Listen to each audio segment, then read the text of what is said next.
Je vis au Portugal car vivre ma retraite en France ne m'est pas possible. Puis-je voter pour l'élection présidentielle? Voilà la question que nous a posée Babette. La question de Babette est d'autant plus intéressante qu'elle n'est pas la seule dans ce cas.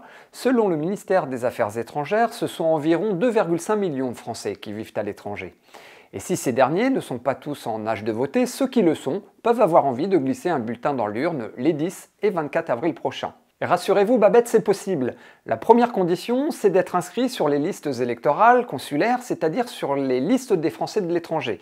Une démarche à effectuer auprès de l'ambassade ou du consulat le plus proche de votre lieu de résidence, ou possiblement en ligne via le registre des Français établis hors de France que vous pourrez retrouver sur le site francediplomatie.fr. Deux cas de figure se présentent alors.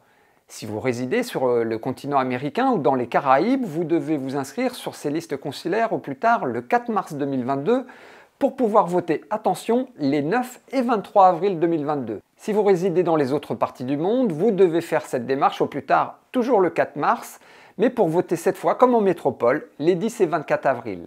Ensuite, le jour du scrutin, il vous faudra vous rendre dans un bureau de vote ouvert, toujours au consulat ou à l'ambassade de votre pays de résidence. La procuration est possible, mais attention, encore une fois, vous devez donner procuration uniquement à une personne inscrite sur la même liste électorale consulaire que la vôtre.